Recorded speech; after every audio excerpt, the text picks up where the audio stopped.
Elderly mom repeatedly falls from wheelchair. Son's hidden camera uncovers heartbreaking truth. It started slowly. At first, no one thought much of it.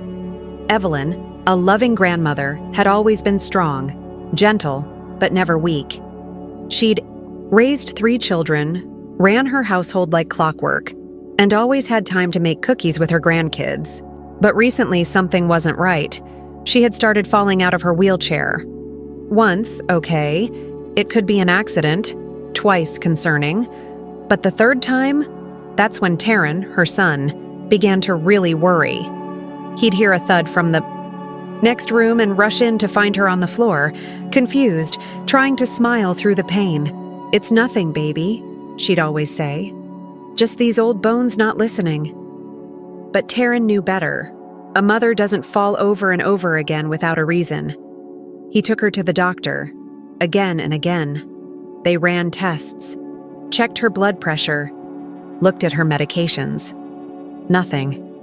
Everything came back normal. Evelyn kept saying she was just tired or a little clumsy, but Taryn could feel something was off. The sparkle in her eyes dimmed a little more with each fall.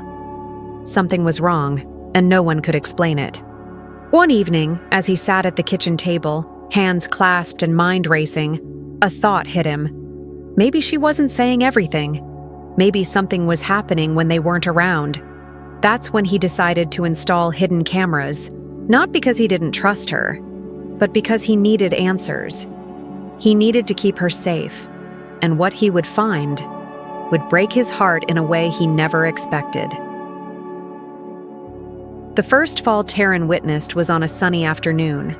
Evelyn had just finished lunch and rolled herself into the living room. Her granddaughter, Zoe, had drawn her a picture and came running in to show it. Evelyn beamed when she saw the drawing, leaning forward in her wheelchair to take a closer look. But then, suddenly, the wheelchair tipped. Her frail body hit the hardwood floor, and the sound echoed through the house. "Grandma!" Zoe's tiny voice cried out. Taryn came rushing in from the kitchen, heart pounding. Evelyn winced but still tried to smile. "Just lost my balance," she whispered. But Taryn knew it wasn't that simple. He'd made sure the wheelchair was stable. He'd checked the brakes. This wasn't just a slip. That night, as Evelyn rested, Taryn spoke with his wife in hushed tones. "I can't keep waiting for the next fall," he said. "I'm setting up cameras, just a few, discreet, so we can see what's going on when we're not right there." His wife hesitated. "You think she'd be okay with that?" "No," Taryn said honestly. "But I'd rather have her mad at me than something worse."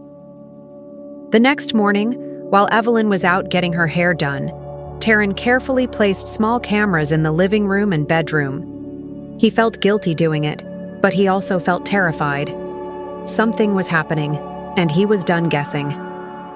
For the first 2 days, everything seemed normal. Evelyn wheeled around the house, humming, reading her Bible, watching her game shows. She smiled at the kids, told them stories, kissed their cheeks. But then, on the 3rd day, it happened again. Taryn heard the thud while checking the camera feed on his phone. He rewound the footage, breath held tight in his chest. There she was, sitting quietly in the living room. Then suddenly, without touching anything, she leaned forward and didn't stop herself. No hands out, no cry for help, just let herself go. He stared at the screen, not believing what he was seeing. Why wouldn't she try to catch herself? He watched it again. And again, still the same.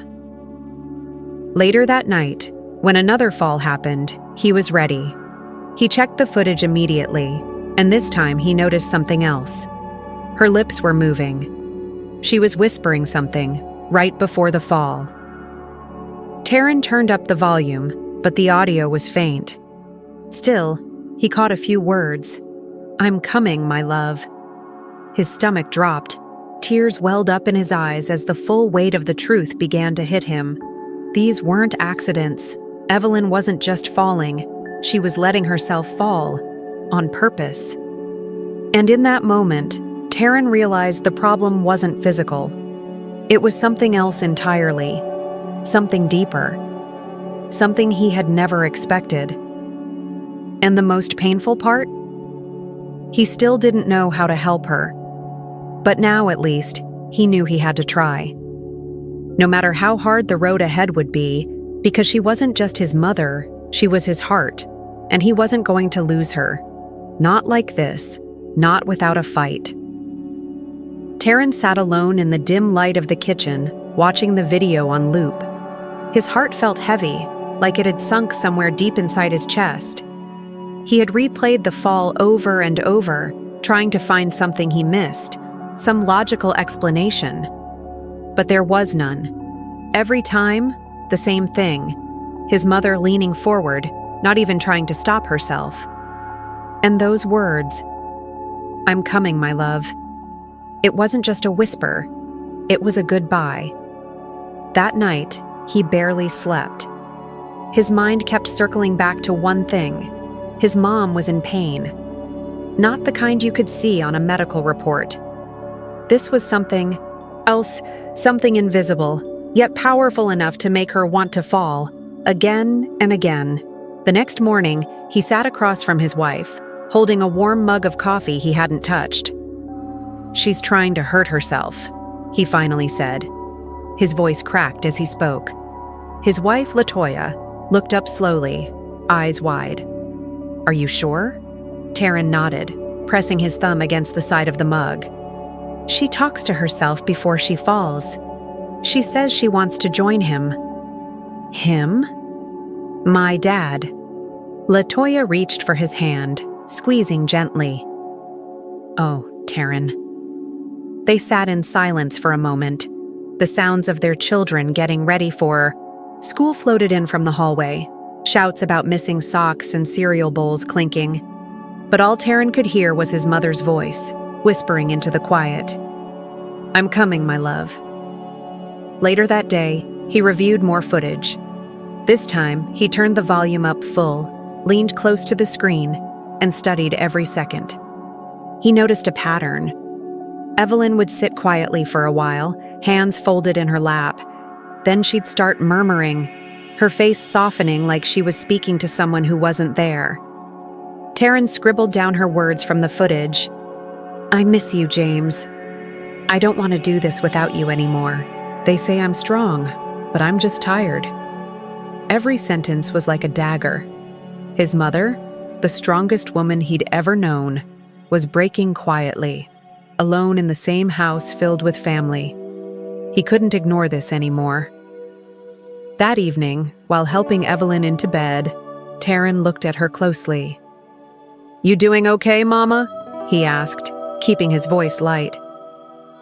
Evelyn smiled and brushed his concern away with a wave. "Don't worry about me, baby. Just tired is all." But Taryn noticed the deep circles under her eyes, the way she clutched the edge of her blanket just a little too tight, how her smile didn't quite reach her eyes anymore. After she fell asleep, Taryn sat with Latoya again. "We have to talk to her," he said, but gently. "She's grieving, and I think she's never really had the space to talk about it." Latoya nodded. "Maybe she doesn't know how. Or maybe she's afraid if she starts, she won't stop." Taryn ran a hand through his hair. "I just want her to know she's not alone." That night, as they lay in bed, Taryn stared at the ceiling. His mind raced with questions. Was this his fault? Had he been so busy with work, with life, that he missed the signs? She was always the strong one, the one who smiled, baked pies, told bedtime stories. But maybe she was holding everything in, hiding her pain behind the same warm smile she gave everyone else. The next morning, Taryn watched the live camera feed before getting out of bed. Evelyn was already up, sitting in her chair near the window. She stared out silently, unmoving. Then, she began to whisper again. "I'm trying, love. I'm trying. But it's so hard without you." Taryn's hand clenched into a fist. No more waiting. It was time to act. Later that day, when Evelyn was in the kitchen sipping her tea, Taryn sat beside her. "Mama," he said carefully, "do you ever feel lonely?" Evelyn paused, her spoon stirring the tea slowly. "Of course I do," she said softly. "After your father passed, there are days the silence feels so loud it hurts." Taryn nodded, swallowing the lump in his throat. "You never talk about him much." "What's the point?" she whispered. "Talking won't bring him back." Taryn reached out and gently took her hand. "But it might help your heart a little." She didn't reply, but her fingers tightened around his. That night, Taryn sat down with Latoya. "We need help," he said. "Real help, not cameras, not check-ins. Someone who knows how to walk people through this kind of pain." "You mean therapy?" she asked. He nodded. "She's drowning, and she won't admit it. But if we don't step in now, one day, we might not be able to stop her fall." They both sat in silence, the weight of that thought settling between them like a shadow. Outside, the wind rustled the trees, and somewhere in the distance, a clock chimed softly. Time was moving, and Taryn knew. They couldn't waste any more of it. The next morning, Taryn sat quietly in his home office. He hadn't turned the lights on yet. The only glow came from the computer screen in front of him. He leaned forward, elbows on the desk, eyes locked on the footage from the living room. Camera. There she was, his mother, sitting alone. The morning sunlight poured in through the window, casting soft light on her weathered face. She didn't move much, just sat there, looking down at her hands. Then, slowly, she began to speak, barely a whisper. "I'm trying, James, but I'm still here." Taryn froze. There was no one else in the room. But Evelyn wasn't silent. She was whispering softly. Her lips trembled slightly as if she were on the verge of tears. Taryn leaned closer to the speaker. "I miss your laugh. I miss holding your hand. I miss being someone's everything." His eyes began to sting. His mother wasn't just talking to herself. She was speaking to his father, James, her late husband, the man who had been gone for nearly 3 years. He rewound the footage, watched it again, and again. Every time before a fall, it was the same. Her eyes would glaze over. Her mouth would form those soft, trembling words. "I'm coming. Wait for me." Then she would lean forward and just fall. No panic, no fear, just surrender. Taryn pushed back from the desk, hands trembling.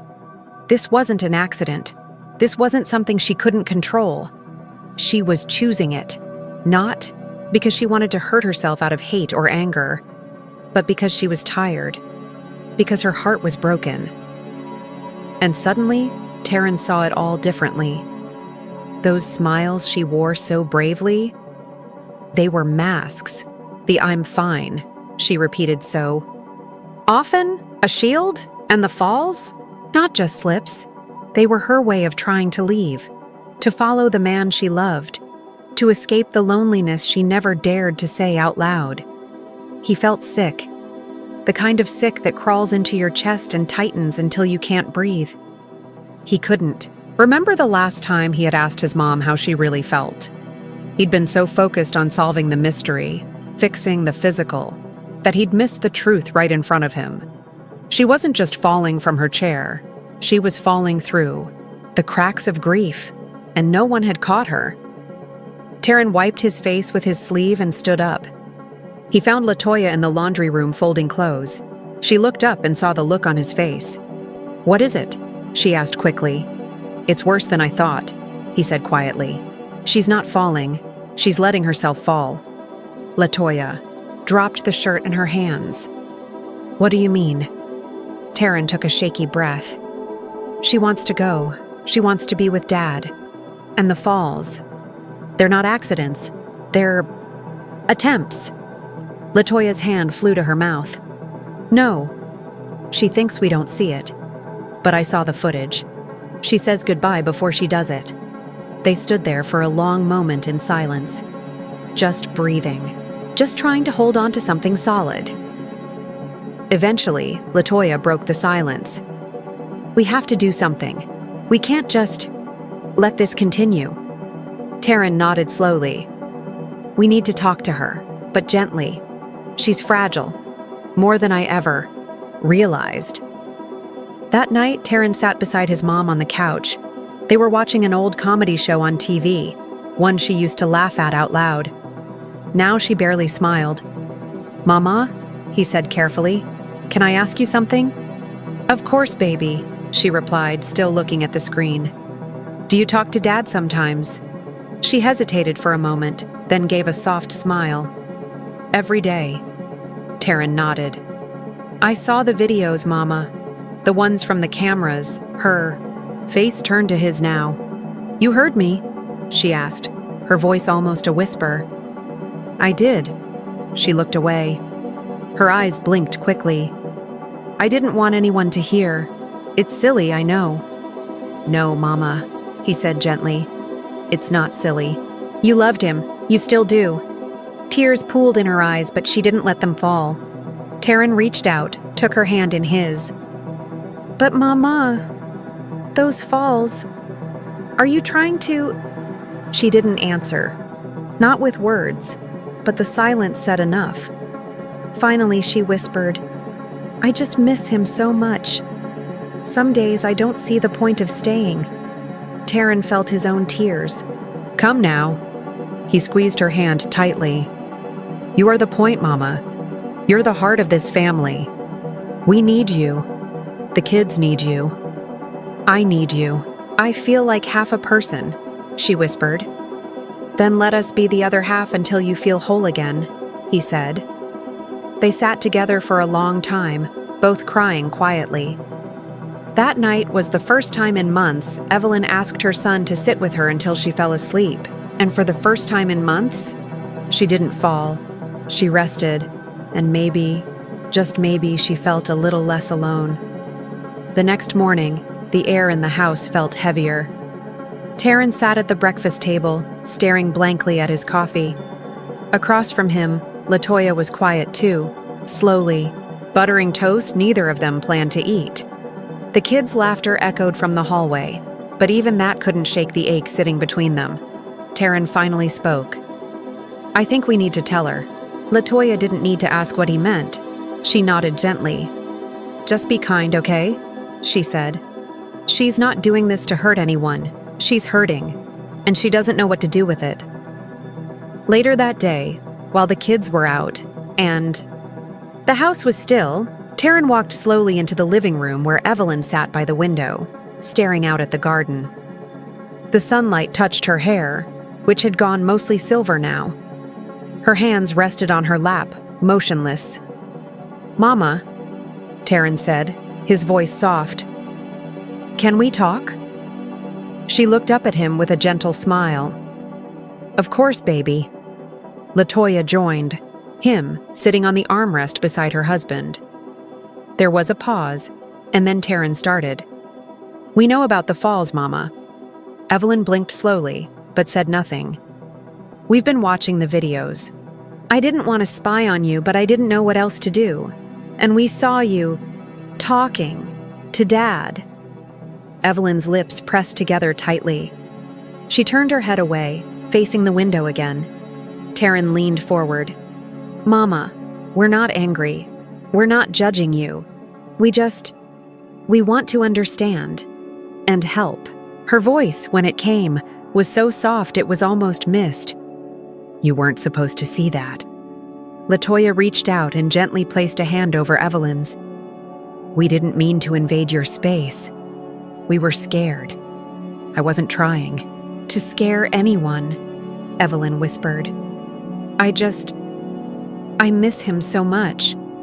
Every day I wake up and remember he's not in that chair or reading the newspaper. And the silence, it wraps around me like a blanket I didn't ask for." Tears welled in her eyes now, and she didn't bother to wipe them away. "I thought I'd grow used to it," she continued. But some nights I reach out beside me expecting him to be there, and he's not. And I think maybe it wouldn't be so bad if I just went to be with him. Taryn swallowed hard. His mother had always been so strong, but here she was, unraveling in front of him. Not because she was weak, but because she had been holding everything inside. "I understand, Mama," he said, moving to kneel beside her wheelchair. "I miss him too. We all do. But we need you. You're still here and we're not ready to let you go." Evelyn looked at her son, and in her eyes was a sadness so deep it felt ancient. "I feel like I'm fading," she whispered. "Like every day there's just a little less of me." Taryn took her hand. "Then let us help you find your way back, even if it's one piece at a time." Evelyn shook her head. "I don't want to be a burden." LaToya leaned in. "You're not a burden. You're the center of this family. The kids adore you. Taryn. He stays up nights watching over you. That's not because he feels stuck. It's because he loves you more than words." The room was quiet for a while after that. Eventually, Evelyn let out a long sigh. "I've never told anyone how I really felt after James died. I didn't want to make it about me. Everyone expected me to be strong, and so I pretended. And now," Taryn said gently, "you don't have to pretend anymore." Evelyn nodded slowly, wiping at her cheeks. "I don't know what to do with all this pain. It just sits here." She placed a hand over her heart, like a weight. LaToya glanced at Taryn, then back at Evelyn. "We were thinking, maybe it's time to talk to someone, a therapist, someone who understands grief and can help you carry that weight." Evelyn gave a tired chuckle. "At my age, what's a stranger going to tell me I don't already know?" "Maybe nothing," Taryn said. "Or maybe they'll help you find a way to stop hurting alone." She didn't answer right away. Her eyes drifted back to the garden outside. "I used to love watching the roses bloom," she said quietly.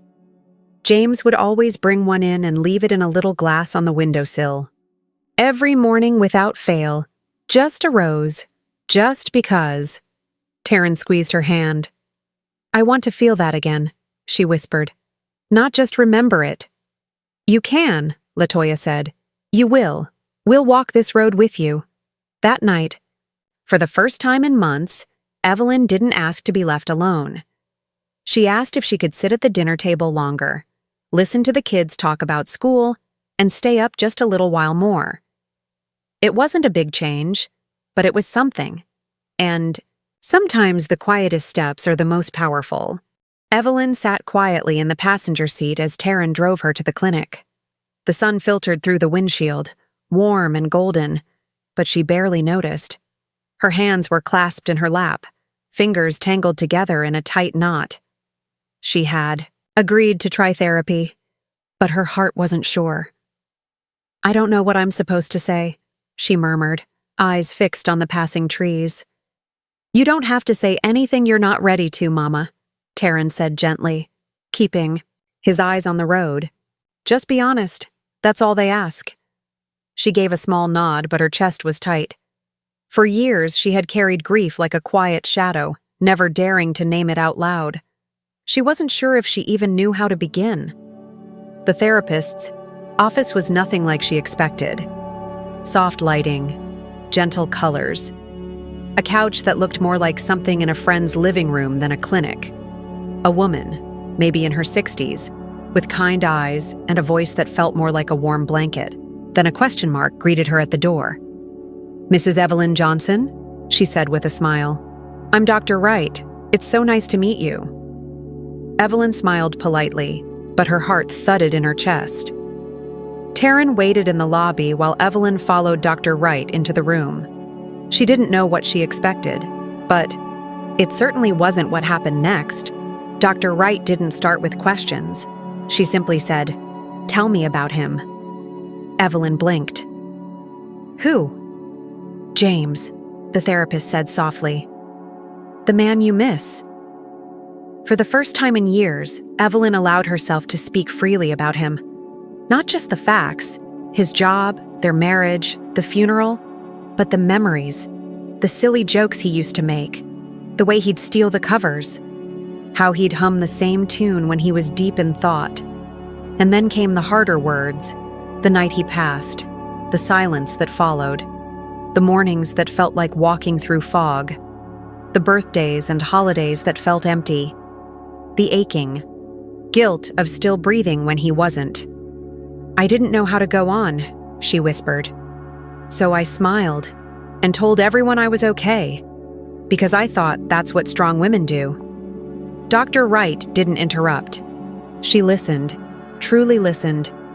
And when Evelyn left that room an hour later, her eyes were red, her body exhausted, but something inside her had shifted. "I talked," she said quietly to Taryn as they walked to the car. "I talked for the full hour." Taryn glanced at her, surprised but relieved. "How do you feel?" "Lighter," she said. "Like someone helped me set something down I've been carrying for too long." Over the next few weeks, Evelyn returned for more sessions. Slowly, piece by piece, she unpacked the pain she had stuffed away. Some sessions were hard, some brought more tears than words. But others made her laugh, softly, almost shyly, as she remembered James not as someone lost, but as someone who had lived with her, loved her. At home, Taryn and LaToya noticed the difference. Evelyn started eating more. She got out of bed a little earlier. She spent more time with the children, listening to their stories, playing card games, even singing along to old songs with Zoe. One afternoon, she surprised them all.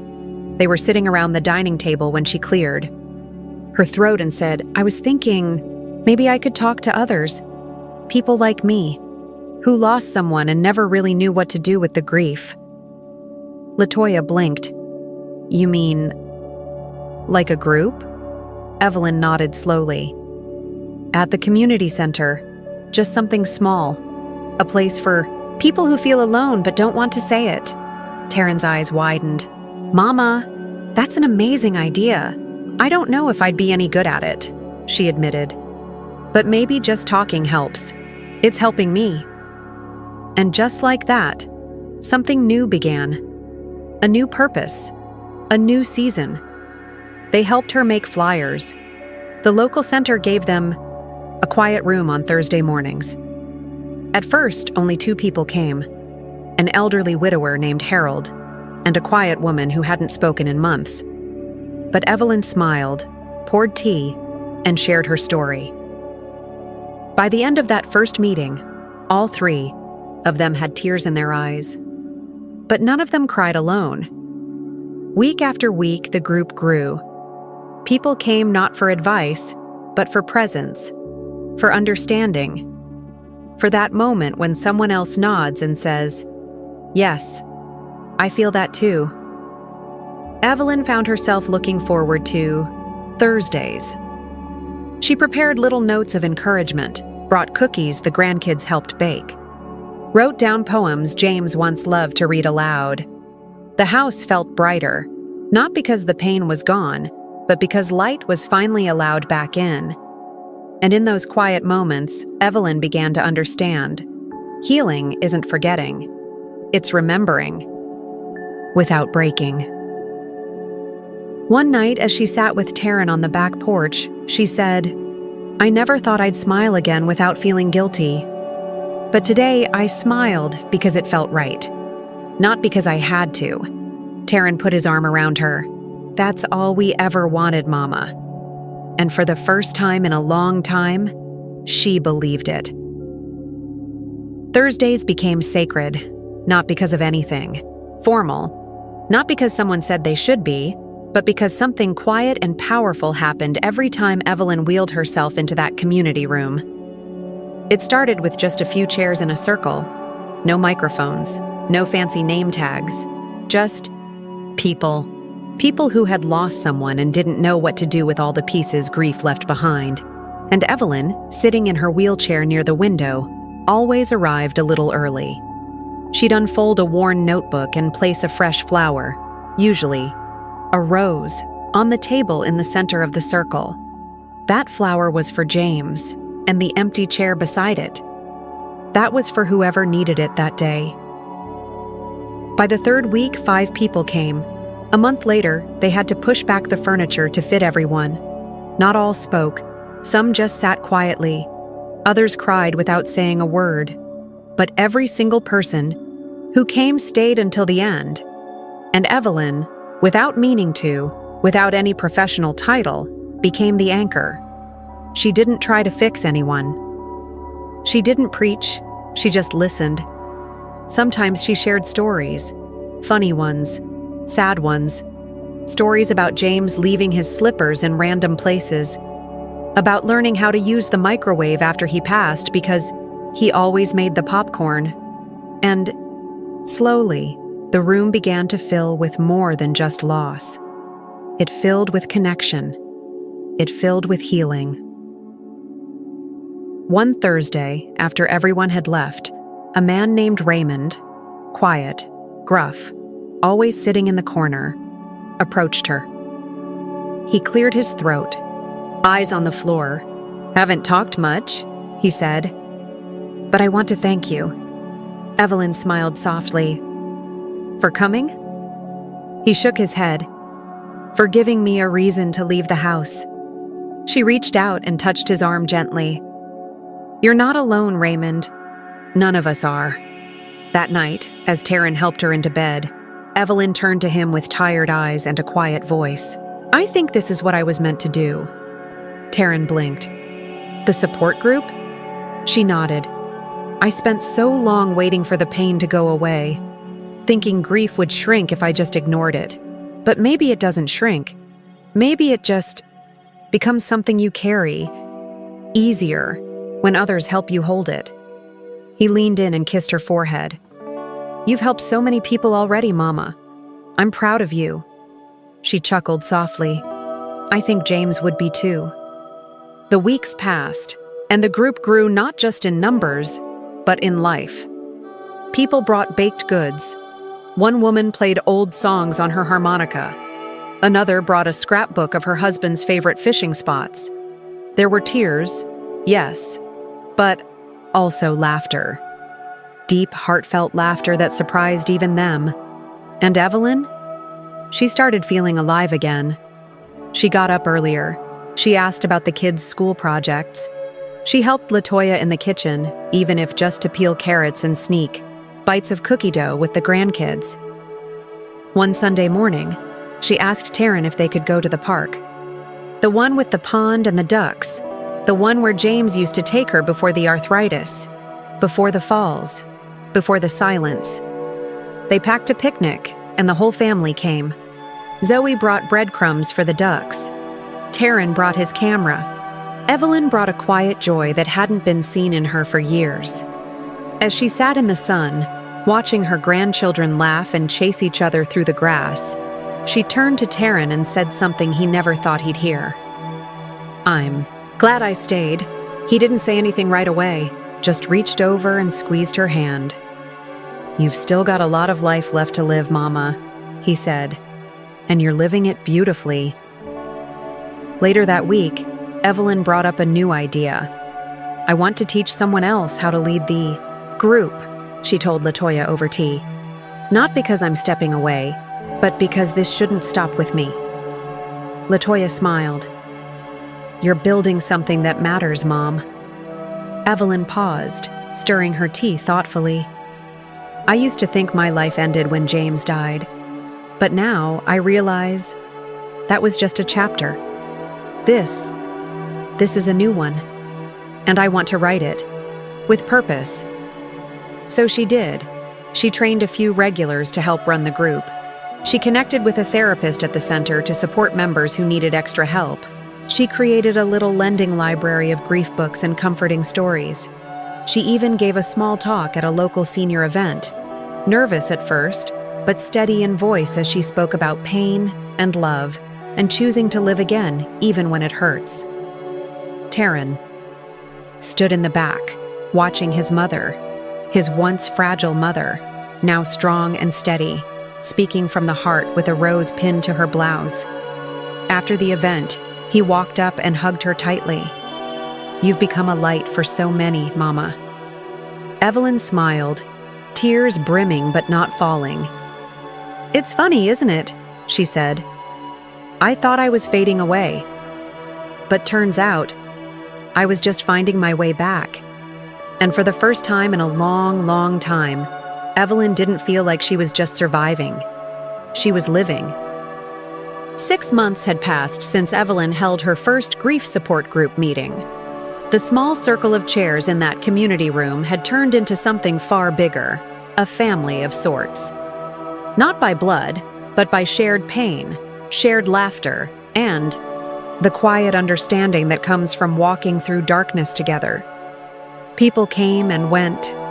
Some stayed, some healed and moved on, and some, like Evelyn, stayed not because they needed the support, but because they knew someone else would. It was early spring now. The roses in Evelyn's garden, the same kind James used to bring her, had started to bloom again. She wheeled herself onto the porch that morning and paused. The air smelled fresh, alive. For a moment, she closed her eyes and let the warmth of the sun rest on her skin. Taryn stepped out with 2 mugs of tea. "Morning, Mama," he said, handing her one. "Thank you, baby," she said, taking it with a smile. "Smells like a good day," he nodded, leaning against the railing. "You've got your meeting today, right?" she nodded. "We have a guest speaker coming, a young man who lost his fiancée last year. He's never shared his story in public." Taryn smiled. "I still can't believe how much you've built from just one little idea." Evelyn laughed gently. "One little idea, and a whole lot of pain." Then her face grew serious. "You know, Taryn, there was a time I didn't think I'd be here. I truly believed I was done, that my story ended with your father's." Taryn lowered his gaze. "I remember," he said quietly. "But I was wrong," she continued. "Turns out there's a whole life after loss. It's not the same. It's not always easy, but it's something, and it's worth fighting for." Later that day at the community center, Evelyn sat at the head of the circle, just like always. The group had grown so much they had moved to a larger room, filled now with new faces, familiar ones, and hearts in various stages of healing. She listened as the young man spoke, haltingly at first, then with rising strength. He shared how grief had left him numb, how he had stopped eating, stopped sleeping, how for months he had felt like a ghost in his own life. But then one day, he found this group, and it gave him hope. After the meeting, as people gathered around to chat, Evelyn slipped out onto the balcony alone for a moment of quiet. She looked out over the park below, the same park where she and James used to walk hand in hand. Her chest tightened, not with sadness this time, but with something gentler. "Gratitude. You'd be proud of me, James," she whispered. "I know I took the long way around, but I found my way back."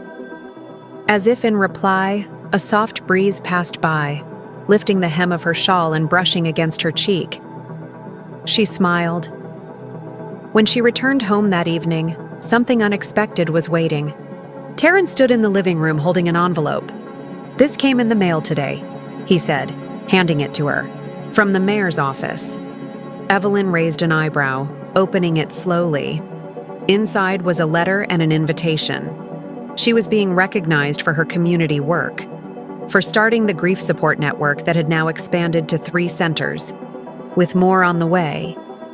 At the bottom of the page was one line that made her eyes blur with tears. For helping others find light after loss. She didn't say much right then, just held the letter to her chest. That weekend, the family gathered in the park for a small celebration.